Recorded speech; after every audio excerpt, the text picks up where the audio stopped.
Hello नमस्कार। आज हम बात करेंगे भारतीय संविधान और राज्य व्यवस्था, जिसमें हमने पहले डीपीएस भी कंप्लीट कर लिया था। और आज हम बात करेंगे जो फंडामेंटल ड्यूटीज हैं उनको लेके, फंडामेंटल ड्यूटीज को लेके बात करेंगे। उससे पहले एक बार थोड़ा सा एकेडमी के बारे में बात कर लेते हैं। ये इंट्रा-ईएस एकेडमी जो ऑनलाइन प्लेटफॉर्म है और ये ऑनलाइन टेस्ट सीरीज प्रोवाइड करवाती है।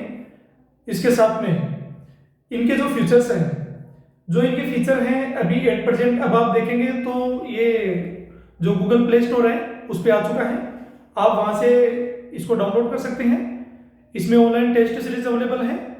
आप स्टेट, सेंट्रल, इसके अलावा जो एंट्रेंस एग्जाम है जितने भी, आप किसी भी एग्जाम के लिए आप क्या कर सकते हैं, टेस्ट सीरीज ले सकते हैं। अगर आपको कोई भी डाउट हो, कहीं पर परेशानी हो, तो आप उसे दिए हुए नंबर पे जो कॉन्टैक्ट और कॉल या मैसेज कर सकते हैं। यदि आवश्यकता हो तो आप मैसेज कर सकते हैं, और यदि आपको ज़्यादा परेशानी हो तो आप कॉल कर सकते हैं। इसके अलावा मैं एक चीज़ और बता देता हूँ आपको कि जब आप टेस्ट लेते हैं तो कई सारे डेटा हैं वो अपडेट नहीं है। कई जो फ्रीक्वेंसी में आप देखते हैं कि डेटा अपडेट होते रहते हैं, जो करंट में जो करंट में कुछ रिपोर्ट्स, इसके अलावा इंडेक्स हैं, जो अन्य जो कमिटीज़ हैं या फिर कुछ अन्य हैं, वो सभी की जो रिकमेंडेशंस है उनके आधार पर या नए नए जो डेटा एनालिसिस होते हैं उनके बेसिस पे क्या होता है, जो नई रिपोर्ट्स आते हैं उनके बेसिस पे जो डेटा कलेक्ट होते हैं वो ऐड होते रहते हैं। तो जब भी पिछले अगर क्वेश्चन बने हुए हैं तो उसमें डेटा ऐड हो जाते हैं। लेकिन मेरी कोशिश रहेगी कि मैं जो पिछले जितने भी डेटा हैं उनको क्या करूँगा, वहाँ से अपडेट कर दूँगा। या फिर इसके अलावा जो मैं आपको टॉप 100 जो ये टॉपिक करवा रहा हूँ उसके अंदर हम लोग कोशिश करेंगे कि लास्ट में 10 से 15 टॉपिक ऐसे ले लेंगे जिसके ऊपर जो करंट अफेयर्स का जो इशू रहेगा वो आपको इशू ना रहे। और मेरी जो कोशिश रहेगी कि 100 टॉपिक के अंदर मैं कोशिश करूंगा कि इसके अंदर लगभग चीज़ें कंप्लीट कर ली जाए। इससे बियॉन्ड जाकर बाद में जो एग्जामिनर है वो क्वेश्चंस पुट आउट करे तो वो एक अलग बात है, बाकी ज़्यादा संभावना नहीं बनेगी, हम इतना इंक्लूड कर लेंगे। हम लोग बात करते हैं आगे। इसमें इतने सारे टेस्ट पेपर हैं, आप चाहोगे तो इसमें काफ़ी सारे जो टेस्ट हैं वो आपको ज़्यादा संख्या में मिलेंगे, कई में जो नंबर्स हैं वो कम मिलेंगे, लेकिन अप्रोक्सीमेटली हम लोग एवरेज अगर 100 का माने तो काफ़ी सारे टेस्ट हैं। और आप किसी भी सेक्शन को चॉइस करेंगे तो आपको जितने आपकी रिक्वायरमेंट है उससे ज़्यादा आपको यहाँ पर टेस्ट पेपर मिलेंगे। तो आपकी जो तैयारी है वो अच्छे से हो जाएगी, प्रैक्टिस अच्छे से हो जाएगी। टेस्ट जो है वो आपको ऑनलाइन अवेलेबल हो जाएगा। आप चाहो तो इस नंबर पे कॉल मैसेज कर सकते हैं, और ये हमारी वेबसाइट है, आप यहाँ पर, और जीमेल आईडी यहाँ पर भी मैसेज कर सकते हैं। हम लोग आगे बढ़ते हैं। भारत का संविधान, जैसा कि हमने पहले जो भारतीय संविधान है इसके बारे में, इसका जो हिस्टोरिकल बैकग्राउंड है, क्योंकि जब भारतीय संविधान बन रहा है तो इसके बारे में जानना जरूरी है। हिस्टोरिकल बैकग्राउंड हमने पढ़ा, हिस्टोरिकल बैकग्राउंड के बाद में हमने जो संविधान की यात्रा है वो पढ़ी, संविधान की यात्रा के बाद में हमने जो प्रियम्बल है, उद्देशिका, उसको पढ़ा। इसके बाद में जो भाग फर्स्ट है जिसके अंदर संघ और राज्य क्षेत्र था, आर्टिकल 1, 2, 3 और 4 हमने कंप्लीट किया। इसके बाद में जो सिटीजनशिप है, नागरिकता वाला टॉपिक जो भाग 2 में दिया हुआ है, आर्टिकल 5 to 11 तक हमने वहां कंप्लीट किया। इसके बाद में जो भाग थर्ड है जो फंडामेंटल राइट्स के हैं, जिसमें पहले मैंने जो शॉर्ट वीडियो बनाया जिसके अंदर आर्टिकल 12 और 13 जो है वो कंप्लीट किया। उसके बाद में एक शॉर्ट वीडियो और बनाया जिसके अंदर मैंने कुछ जो फंडामेंटल राइट्स है इनके बारे में हमने चर्चा की। उसके बाद में जो वीडियो आए फंडामेंटल राइट्स को लेके, वो समानता का अधिकार, स्वतंत्रता का अधिकार, शोषण के विरुद्ध अधिकार, धार्मिक स्वतंत्रता का अधिकार, इसके अलावा जो संपत्ति, इसके अलावा जो अन्य बाकी थे 30 से मतलब 31 से लेके 35 तक हमने कंप्लीट किया। फिर उसके बाद में हमने जो भाग 4 जो भाग 4 था वो कंप्लीट किया, जिसके अंदर जो डीपीएसपी है, राज्य के नीति निर्देशक तत्व, वो हमने कंप्लीट कर लिए।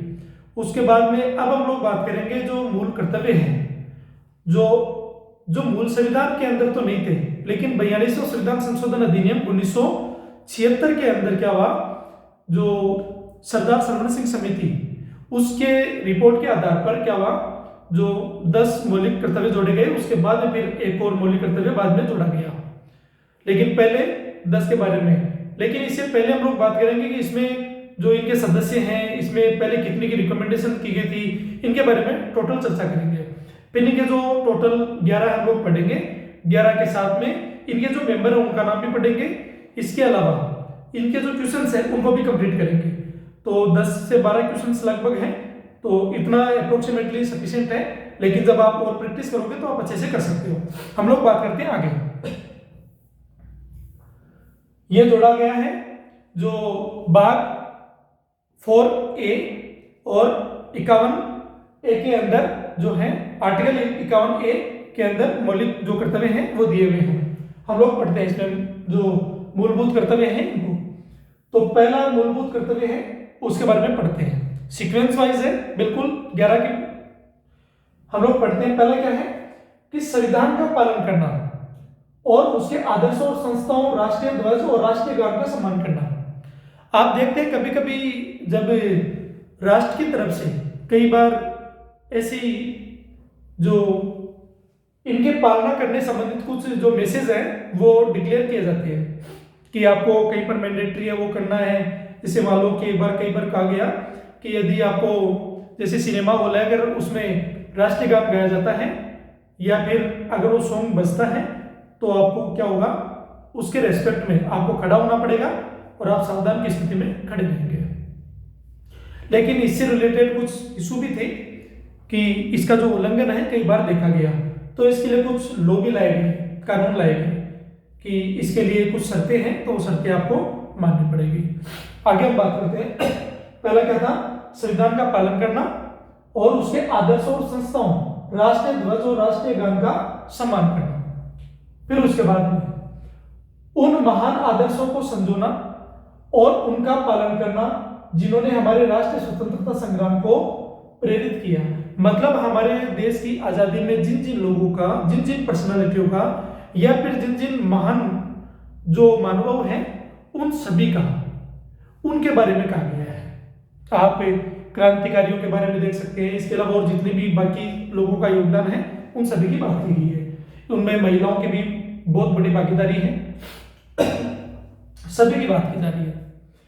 फिर बात है भारत की संप्रभुता, एकता और अखंडता को बनाए रखना और उसकी रक्षा करना। यहां पर देखिए क्या आ रहा है, यहां पर डिफेंस आ रहा है, यहां लिखा हुआ डिफेंस। मैंने इसी पिछले वाले वीडियो में भी बताया था कि हो सकता है कि आपको या तो संरक्षण दे दे या फिर आपको जो डिफेंस है, रक्षा, उसका मामला दे दे, लेकिन वो पर्यावरण को लेके था।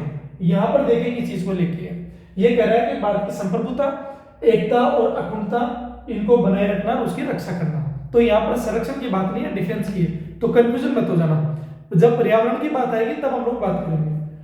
फिर है बुलाए जाने पर देश की रक्षा करना और राष्ट्रीय सेवा प्रदान करना। यदि कभी देश को राष्ट्र की सुरक्षा, राष्ट्र की एकता और अखंडता, यदि युद्ध जैसी कोई ऐसी परिस्थितियां हो जाए तो उसमें क्या होगा, 18 वर्ष या उससे ऊपर के युवक जितने भी हैं उनके लिए भारत सरकार घोषणा कर सकती है इस चीज के लिए कि आपको राष्ट्र के हित के लिए या राष्ट्र सुरक्षा के लिए आपको इसमें जो एक सेना के रूप में जो काम करना है वो आप कर सकते हो। तो उसके लिए फिर आपको इसमें भागीदार होना पड़ेगा। फिर इसके अलावा है धार्मिक, 5 नंबर है धार्मिक, भाषाई, क्षेत्रीय या सांप्रदायिक विविधताओं से परे भारत के सभी लोगों के बीच सद्भाव और सामान्य भाईचारे की भावना को बढ़ावा देना। महिलाओं की गरिमा के लिए अपमानजनक प्रथाओं का त्याग करना। आप देखते हैं दरअसल जो सोसाइटी है, समाज के अंदर जब आप देखते हैं तो आप देखते हैं कि जो भाईचारे की भावना को बढ़ावा देना, आखिर ऐसा क्यों कहा जा रहा है? क्योंकि जो बंधुत्व का जो आप कॉन्सेप्ट देखते हैं, आप प्रेमबल में भी देखते हैं, वो क्यों कहा गया? क्योंकि सांप्रदायिक जो आप देखते हैं जो सेंसिटिव मुद्दे हैं, आप मॉब लिंचिंग जैसी घटनाएं देखते हैं, आप 8% समय में देख रहे हैं, कहीं पर धार्मिक आधार पर, कहीं पर जातीय आधार पर, या फिर कोई और अन्य जो रीजनल इशू हो या फिर बड़ा इशू हो, तो उनके आधार पर क्या होते हैं, दंगे फसाद या लिंचिंग हो सकती है, हिंसात्मक गतिविधियां हो सकती है। तो इन सारी चीजों का ध्यान रखें, ऐसी गतिविधियां ना हो। फिर है महिलाओं की गरिमा के लिए अपमानजनक प्रथाएं। ऐसी प्रथाएं जो रूढ़ियों या परंपराओं से जो पिछली जो समय से चली आ रही है, और वो क्या कर रही है, महिलाओं की गरिमा, ये उसकी डिग्निटी और उसके सम्मानजनक जो उसका जीवन है उसको क्या करती है, वो नुकसान करती है, उनको क्या करती है, उनको प्रेशर करती है, डिस्टर्ब करती है। तो उनको भी, जब हम इक्वलिटी की बात कर रहे हैं तो पुरुष और महिला दोनों की बात आती है। इसमें केवल पुरुष और महिलाओं की बात नहीं, जो थर्ड जेंडर है इसके अलावा जो बाकी रखे गए इन सभी की बात आती है। फिर बाद में 6 नंबर है, हमारी मिश्रित संस्कृति की समृद्ध विरासत को महत्व देना और क्या करना है, संरक्षित करना है। यहां पर देखिए, यहां संरक्षण आ गया। फिर बाद में वन्य जीवों, वनों, जिलों, नदियों, वन्य जीव सहित प्राकृतिक पर्यावरण की रक्षा देखिए और सुधार करना और जीवित प्राणियों के प्रति दया भाव रखना। यदि दोनों ऑप्शन मिलते हैं, मान लेते हैं यहां पर तो रक्षा दी हुई है पर्यावरण की, लेकिन जब ऑप्शन में वहां मिलेगा तो आपको एक क्वेश्चन के अंदर रक्षा नहीं मिलेगा। अगर डीपीएसपी के अंदर अगर रक्षा मिला है तो आपको फिर मौलिक कर्तव्य के अंदर संरक्षण मिलेगा। भले इन्होंने यहां पर लिखा है लेकिन आपको यहां पर संरक्षण मिलेगा फिर वहां पर ऑप्शन के अंदर, इस बात का ध्यान रहे। पर दोनों में एक चीज मिलेगी। फिर है वैज्ञानिक सोच, मानवतावाद और जिज्ञासा, सुधार की भावना विकसित करना। इस बात का ध्यान रखना, क्या कह रहा है कि वैज्ञानिक सोच मतलब आप रेशनलिटी के आधार पर सोचिए, तार्किक आधार पर सोचना है, वैज्ञानिक दृष्टिकोण के आधार पर। ऐसा नहीं हो कि आप किसी रूढ़ियों या फिर जो प्रथाएं हैं इनके आधार पर चीजों को क्या सुन रहे हैं और फिर उसी चीज को आगे बढ़ा रहे हैं, तो वो चीजें नहीं होनी चाहिए, क्योंकि वो क्या करती है, फिर राष्ट्र के अंदर फिर ऐसी धारणाएं जन्म दे देती है, जो क्या करती है, वो अंधविश्वास को जन्म देती है फिर। और अंधविश्वास बाद में क्या करता है, जो रूढ़िवादी प्रणाली है उसको क्या करता है, बढ़ावा देता है। और वो क्या करता है, जो आधुनिक भारत जिस चीज को देख रहा है फिर उसमें क्या करता है, वो बाधा बनता है। तो इन सारी चीजों के लिए हमको क्या करना है, रुकावट नहीं बननी है। इस आधार पर हमको जो वैज्ञानिक सोच है उसके आधार पर, और मानवतावाद, मानव बात कही गई है कि मानव के आधार पर जो विचारधारा है उसकी बात कही गई है कि मानव मुख्य केंद्र में है। फिर है जिज्ञासा, क्यूरियोसिटी। आप देखते हैं कि कुछ जानने की जो इच्छा शक्ति होती है उसकी बात की जा रही है। फिर है सुधार की भावना विकसित करना।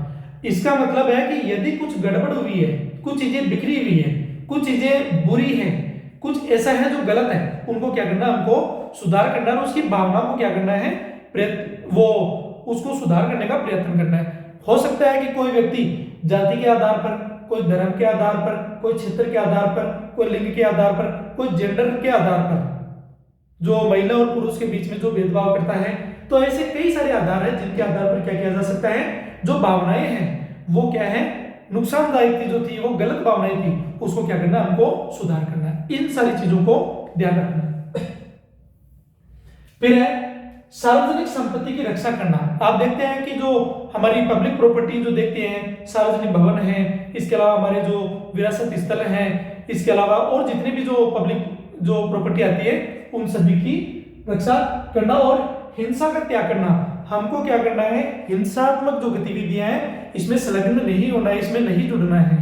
हमको गांधी का जो अहिंसा है, जो अहिंसा की जो थ्योरी है उस पर ध्यान देना है। हमको सत्य और अहिंसा की बात करनी है। यहाँ पर भले ही लोग जो हिंसात्मक गतिविधियां हैं इसको बढ़ावा चढ़ावा जैसे भी दे, आप देखते हैं कि मूवीज के अंदर देख रहे हैं या सोसाइटी के अंदर एक स्टेटस बन गया है इस चीज के लिए कि एक जो अहिंसात्मक गतिविधियां हैं उसको प्रमोट कम किया जाता है और हिंसात्मक गतिविधियों को प्रमोट ज्यादा किया जाता है। लेकिन आपको इस बात का ध्यान रखना है कि आपको अहिंसा को प्रमोट करना है, ना कि हिंसा को। फिर बाद में, क्योंकि उसके परिणाम हमेशा नेगेटिव ही निकलते हैं, पॉजिटिव जो जब बीज ही अगर मान लेते हैं कि अगर नेगेटिव रहेगा तो आप पॉजिटिव की आप जो कल्पना कर रहे हैं वो उसका जो रिजल्ट है वो गलत निकलेगा। व्यक्तिगत और सामूहिक गतिविधि के सभी क्षेत्रों में उत्कृष्टता की ओर प्रयास करना ताकि राष्ट्र निरंतर प्रयास और उपलब्धि के उच्च स्तरों तक पहुंच सके। इसका मतलब क्या कहा जा रहा है, देखिए कि व्यक्तिगत पर्सनली तौर पर और सामूहिक जो आप देखते हैं कि ग्रुप बना के या फिर कम्युनिटी पर्सपेक्टिव से गतिविधियों के सभी क्षेत्रों में उत्कृष्टता की ओर प्रयास करना और उसको बढ़ावा देना है, ताकि राष्ट्र निरंतर लगातार प्रयास करे और उपलब्धि के उच्च स्तरों तक पहुंच सके। हम जो विजन देख रहे हैं भारत आज कि हम 2047 को हम क्या करेंगे, एक विकसित ग्लोबल में नंबर 1 जो कंडीशन है, उन लेवल जो कंडीशन लेवल पे हैं उन लोगों में हम लोग शामिल रहेंगे। हम लोग जो ग्लोबल नेशंस के जो हमारे यूनाइटेड नेशंस के 17 गोल हैं, हम उसको अचीव करने के उस तौर पे रहेंगे। भारत को एक अलग डायमेंशंस में देखेंगे, हमारा साइंस एंड टेक्नोलॉजी में अलग योगदान रहेगा। जैसा कि 8% आप देख रहे हैं कि अभी अभी जो एक बहुत बड़ा जो साइंस के अंदर एक परीक्षण किया गया है, तो आप देखते हैं कि वो सफल हुआ है इस चीज के लिए। तो ऐसे पहले हमारी ये गुंजाइश नहीं थी, आज अब धीरे धीरे जब प्रयास किया तो इसका रिजल्ट क्या निकला कि हम लोग आज साइंस एंड टेक्नोलॉजी में आगे हैं। लेकिन हमको क्या करना पड़ेगा, और प्रयास करना पड़ेगा। इसके लिए हमको लगातार क्या करना पड़ेगा, जो विज्ञान और प्रौद्योगिकी है इसके अंदर और उन्नति, जो तार्किकता रेशनलिटी है, इस पर ध्यान देना पड़ेगा। साइंस एंड टेक्नोलॉजी में हमको बजट का जो प्रावधान है उसको और बढ़ाना पड़ेगा। इसके अलावा रिसर्च एंड डेवलपमेंट के अंदर हमको क्या करना पड़ेगा, और जो इनोवेशन है वो करना पड़ेगा। तो सबकी जो भागीदारी है उसमें शामिल होना पड़ेगा, तब जाकर हम लोग क्या करेंगे, जो हमारे साक्षरता की दर है उसको और बढ़ाना पड़ेगा। जो अभी भी पिछड़े लोग हैं उनको हमको उच्च लेवल पे लेके आना पड़ेगा।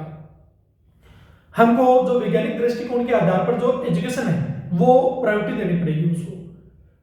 तो कई सारी गतिविधियां हम लोग कभी डिस्कस करेंगे, लेकिन अभी फिलहाल जो है इनको पढ़ते आगे।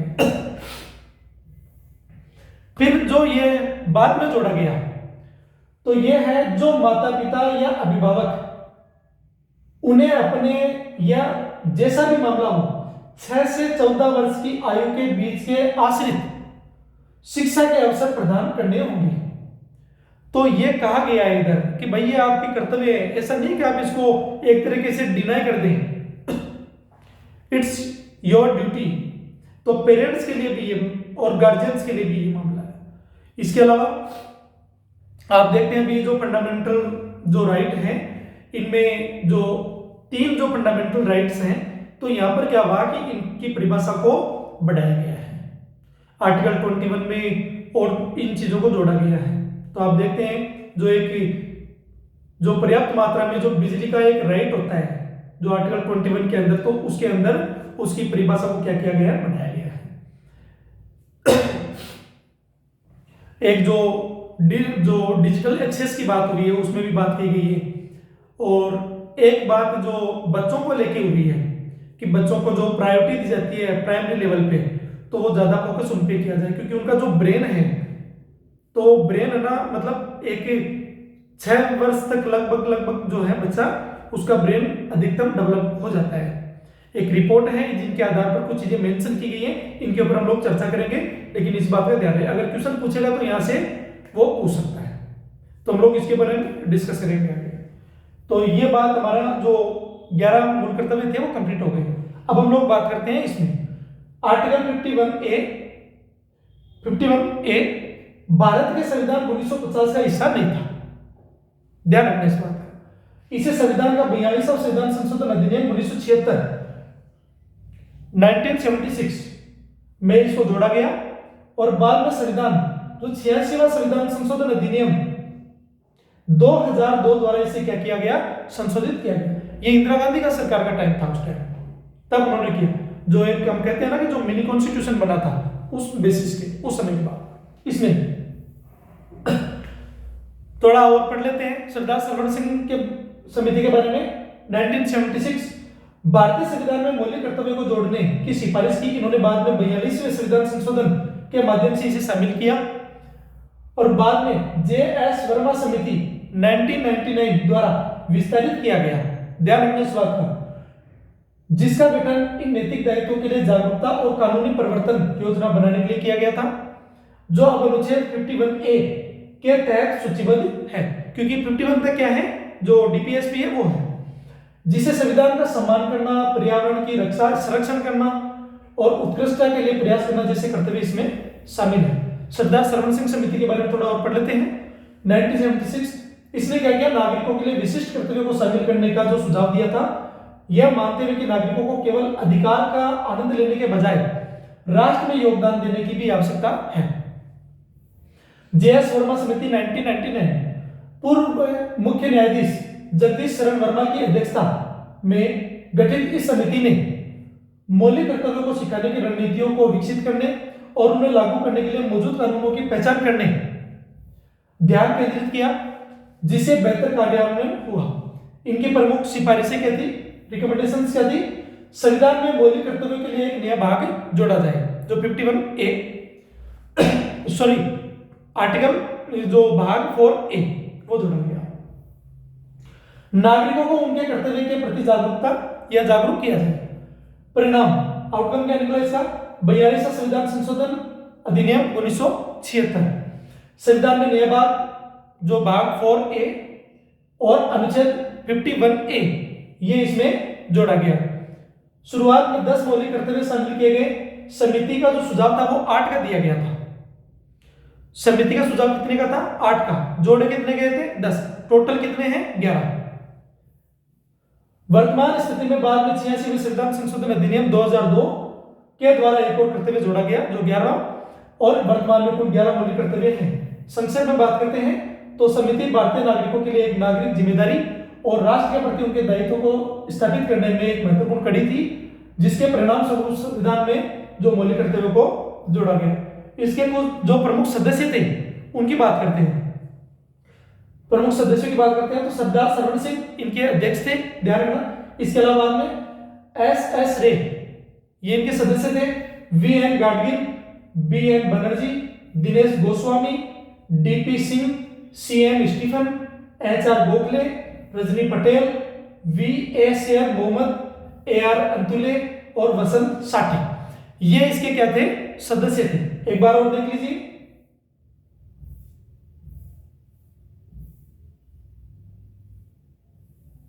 आप स्क्रीनशॉट ले सकते हैं।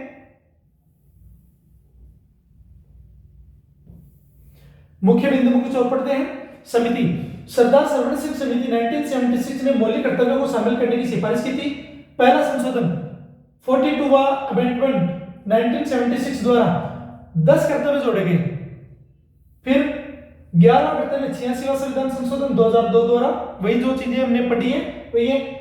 इसमें क्या चीजें कि 6 से 14 साल के बच्चों के लिए शिक्षा के अवसर प्रदान करने से संबंधित है। फिर बाद में यह अनुच्छेद सभी कर्तव्य संविधान के अनुच्छेद 51 में है शामिल। अब हम लोग क्वेश्चन कर लेते हैं। 12 क्वेश्चन टोटल, 10 छोटे हैं और 2 थोड़ा सा कॉन्सेप्चुअल क्वेश्चन है। भारतीय संविधान में मौलिक कर्तव्यों को किस संशोधन अधिनियम द्वारा जोड़ा गया? 42वां। और कब हुआ? 1976।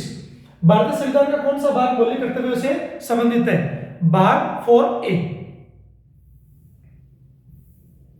मौलिक कर्तव्य से युक्त अनुच्छेद 51A किस समिति की सिफारिशों के आधार पर जोड़ा गया था? तो सरदार सरवण सिंह समिति की। और इसे बढ़ाया गया तो वो वर्मा जी की सिफारिश पर। अनुदेश, ये अनुच्छेद 51A के वर्तमान में कितने मौलिक कर्तव्य हैं? तो आपको पता है कितने हैं? 11। निम्नलिखित में से कौन सा अनुच्छेद 51A या कै 51A इसका सब क्लॉज कै के अंतर्गत मौलिक कर्तव्य है? संविधान का पालन करना और राष्ट्रीय ध्वज और राष्ट्रीय गान का सम्मान करना, जो हमने पहला पढ़ा था।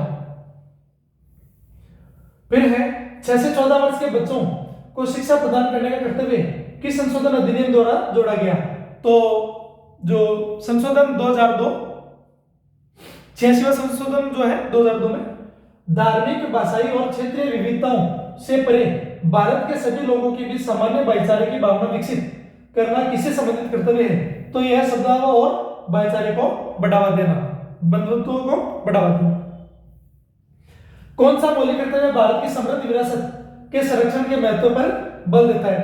तो यह हमारी मिश्रित संस्कृति की समृद्ध विरासत का सम्मान करना और उसे सुरक्षित करना।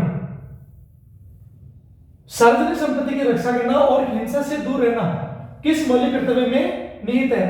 ये कर्तव्य जो नंबर 9 है उसके अंदर है। आमतौर पर 10 कर्तव्यों में गिना जाता था, अब ये 11 में से है।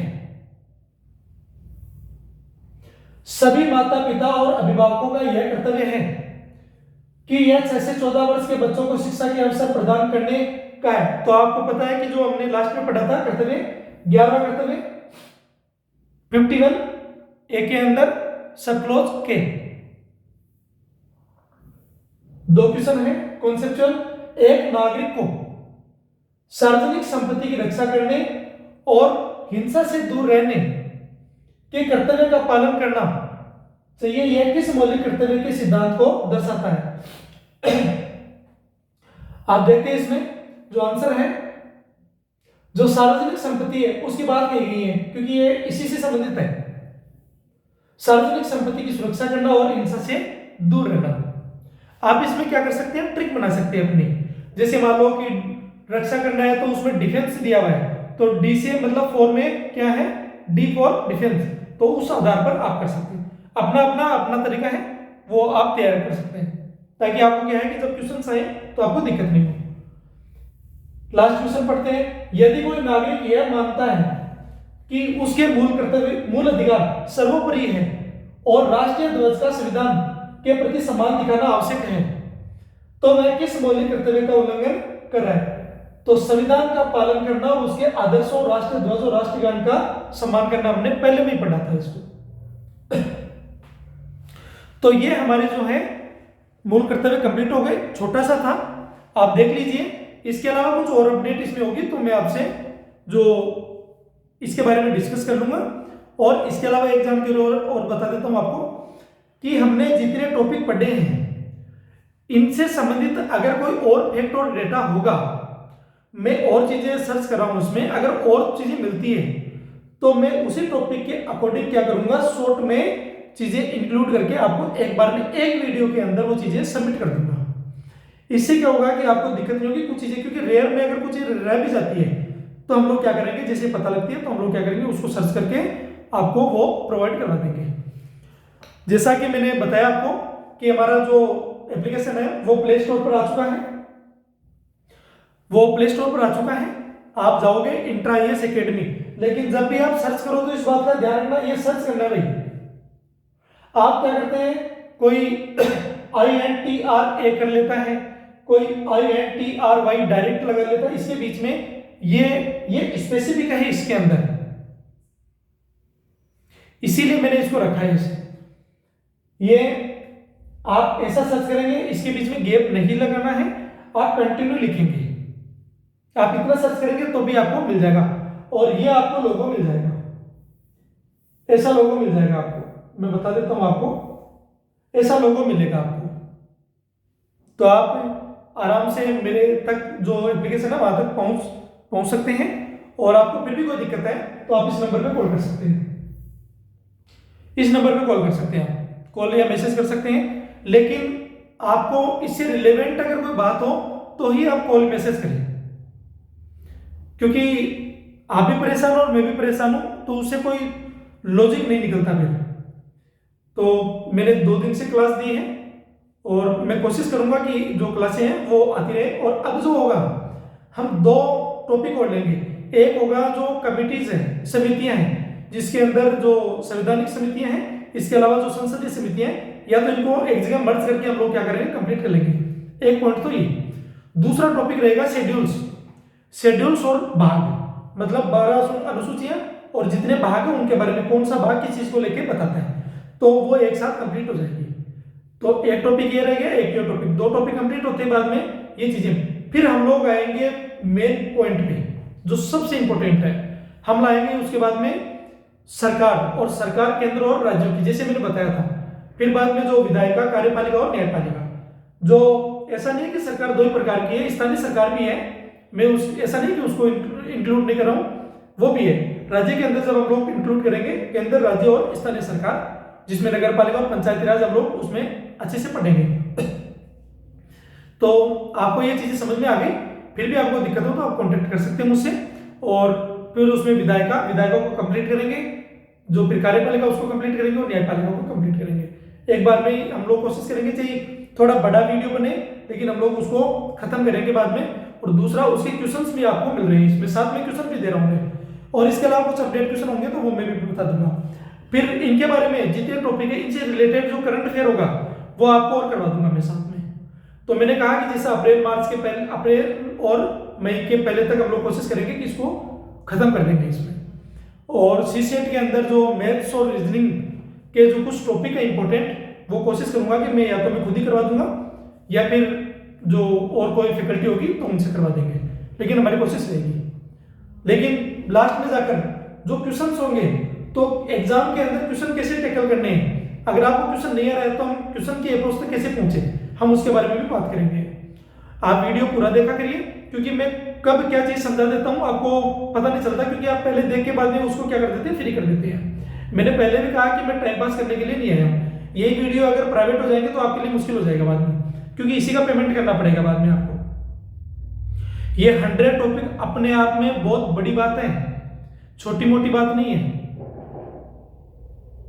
इसीलिए आप जब 100 टॉपिक होंगे, अभी तो इसके बाद फिर मैं जो इंडियन इकोनॉमी है वो स्टार्ट करूंगा, पॉलिटिकल बाद में, और उसके बाद में हिस्ट्री।